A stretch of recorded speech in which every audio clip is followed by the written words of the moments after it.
Novamente nos reunimos na casa de Maurício para levar o Evangelho até os irmãos que estão necessitados, que estão esperando pela palavra de Jesus.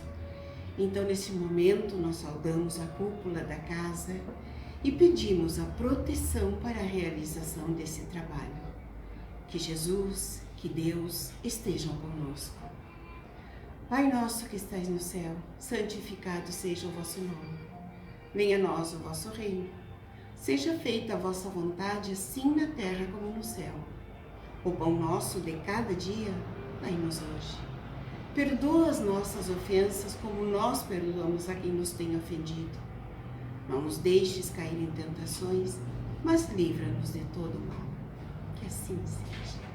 Com esta prece, então, nos sintonizamos para podermos aproveitar o Evangelho que será lido pela nossa irmã Denise.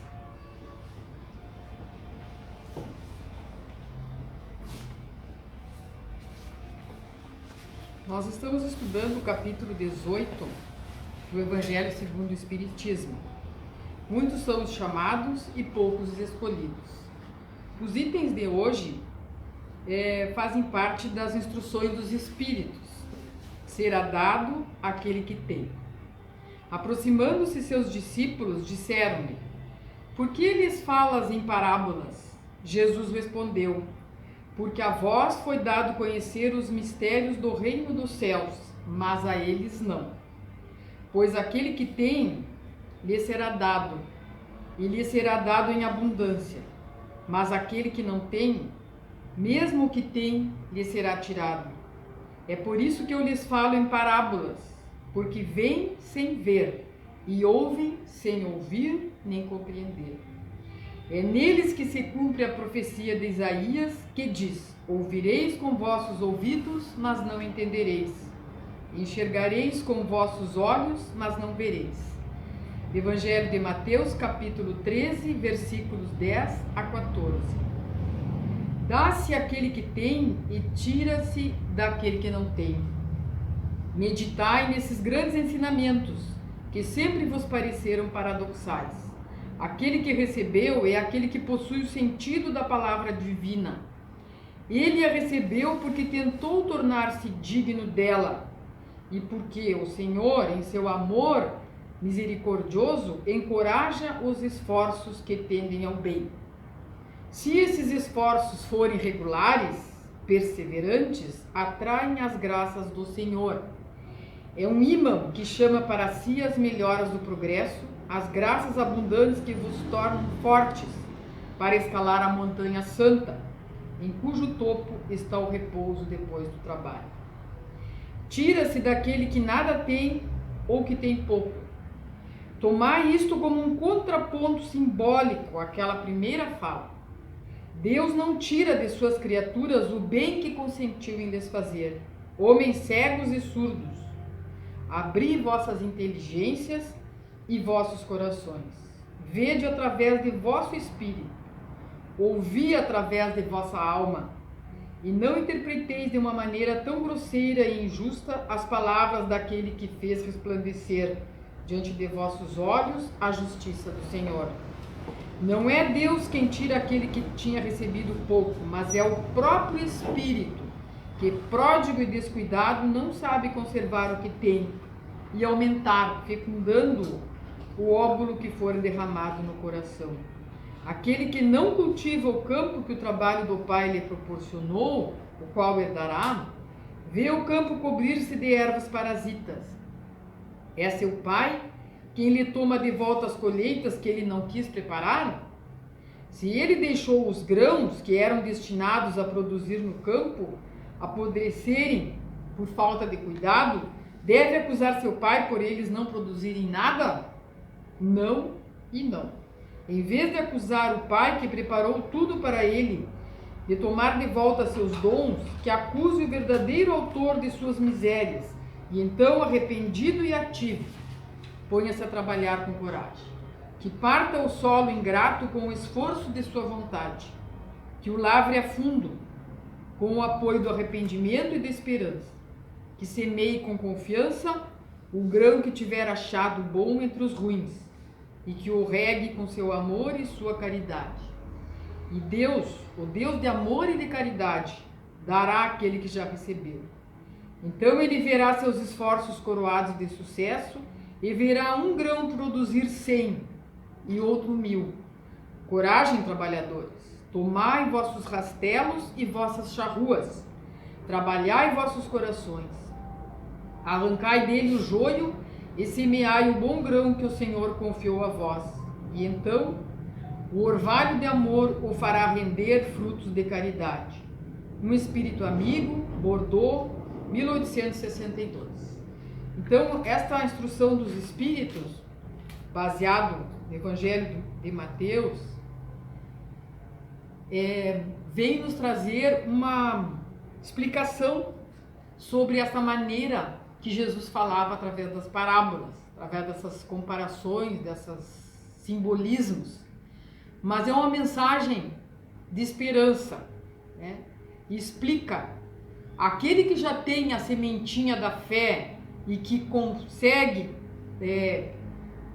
cultivar essa fé e transformar aquele sentimento do bem dentro de si, ele vai ter cada vez mais assistência espiritual, ele vai ter cada vez mais coragem, cada vez mais incentivo por parte daqueles que os rodeiam, porque ele vai fazer essa energia do amor circular entre aqueles que ele convive.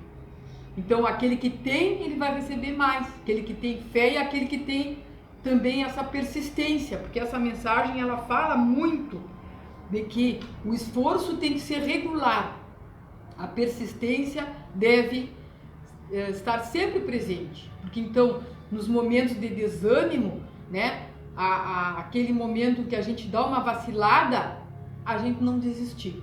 Então, aquele que tem pouquinho, ele tem o risco de perder. Por quê?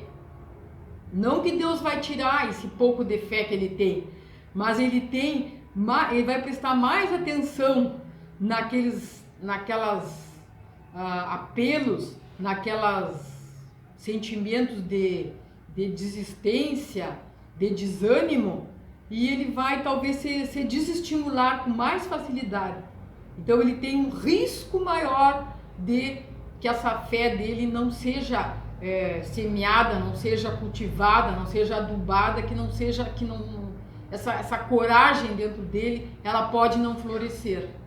Então essa mensagem desse espírito amigo, ele nos diz que nós temos que nos tornarmos dignos daquilo que nós recebemos. Se nós recebemos as informações dentro da doutrina, recebemos a mensagem do Evangelho, nós temos muito compromisso, nós temos uma obrigação moral de dividir isso com aquelas pessoas que não sabem, por aquelas pessoas que têm um desconhecimento ou que às vezes não têm oportunidade desse entendimento. Então nós temos também fazer esse esclarecimento fluir, né? Porque aí a gente vai fazer uma semeadura maior. Não vamos semear só fé interiorizada dentro de nós, mas vamos fazer um círculo entre as pessoas que nós convivemos. Então, será dado àquele que tem, né? É também uma maneira de nós entendermos a lei do progresso, né? Temos aquela obrigação, sim, de cultivar aquilo que nós recebemos de bom e de positivo. Temos um compromisso, né? Nada mais é do que um princípio da doutrina espírita, que é a lei de evolução. Então, nós temos esse compromisso também de evoluirmos e também ajudarmos aqueles irmãos que estão junto de nós para que eles evoluam, para que eles também tenham essa chance, às vezes um empurrãozinho que eles precisam para ter conosco. Então, o que seriam esses instrumentos que fala esse Espírito para nós? Nós temos os instrumentos disponíveis. Os instrumentos são a doutrina espírita, basicamente o Evangelho de Jesus. Porque no Evangelho de Jesus nós vamos buscar aqueles itens que nós precisamos para poder levar para frente essa empreitada, esse caminho de evolução. A paciência, a tolerância, a persistência e todos aqueles outros sentimentos e virtudes que nos levam e que fazem com que nossos defeitos, as nossas fraquezas, eles ficam diminuídos, porque aí a gente faz crescer o bem e faz crescer as nossas virtudes. Que fique então para a nossa reflexão de hoje. Obrigada.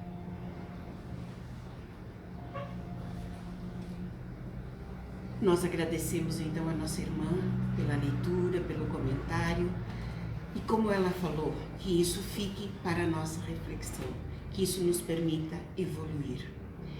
Para complementar esse momento, vamos elevar o nosso pensamento a Deus, agradecendo por este momento e por tudo que nós temos alcançado na nossa vida, nossas provas, nossa situação atual.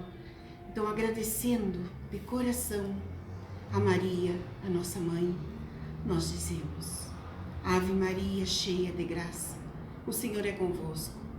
Bendita sois vós entre as mulheres, bendito é o fruto de vosso ventre, Jesus. Santa Maria, Mãe de Jesus, rogai por nós, pecadores, agora e na hora do nosso desencarne. Que a paz e a luz possam seguir nos acompanhando hoje